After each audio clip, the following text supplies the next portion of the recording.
Comment modifier sa voix chantée? Bonjour à tous, j'espère que vous allez bien. Je m'appelle Alex Dehussy, je suis coach vocal et j'aide les artistes à trouver leur voix.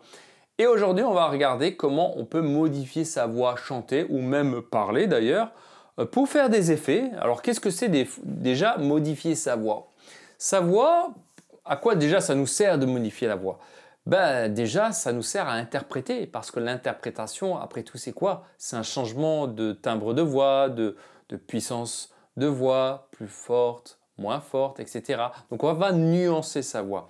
Et donc, on peut tout à fait, et on devrait, les bons artistes le font, c'est modifier sa voix au gré de la chanson. Pour pas que ça soit monotone. Parce que c'est pareil, si moi maintenant, je vous parlerai monotone.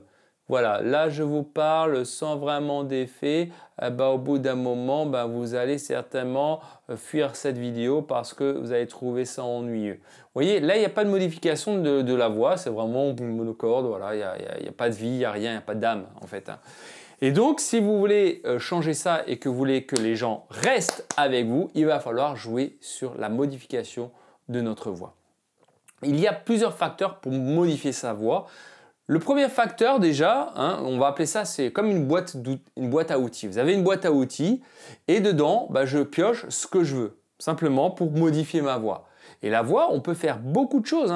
Il y a le larynx, la langue, la position du voile du palais, etc. Et les résonateurs, bien entendu, tout ça vont modifier, vont transformer littéralement votre voix. Rien que si vous prenez l'exemple du larynx. Le larynx, qui est ici, là où vous avez les cordes vocales qui sont ici, selon la position de mon larynx, je vais modifier ma voix. Là, j'ai un larynx neutre, ma voix, c'est ma voix parlée, ma voix habituelle. Si par exemple, je décide de descendre mon larynx, vous allez écouter ce qui va se passer. Je vais faire un A et je vais descendre mon larynx.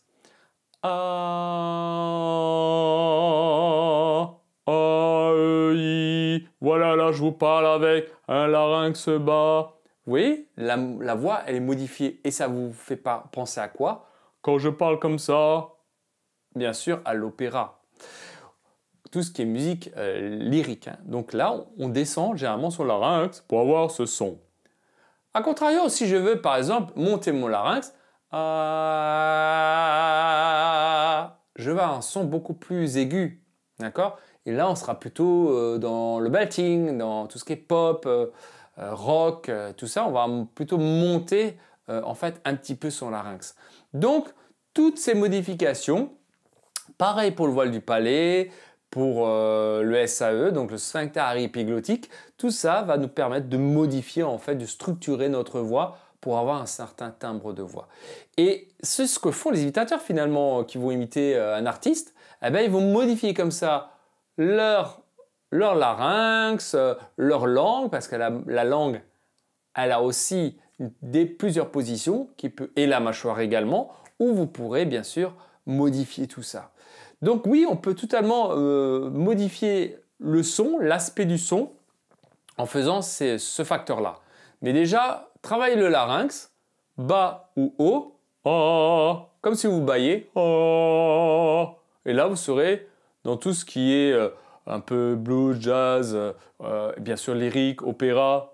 Prenez Elvis Presley, il chantait avec un larynx bas, par exemple. Love me tender, love me sweet. D'accord, il va pas faire love me tender, love me sweet. Vous voyez, c'est pas la même chose. Donc on descend le larynx. Si vous prenez Maître Gims, il aura un larynx un peu bas comme ça, et puis il va chanter un peu comme ça, vous voyez.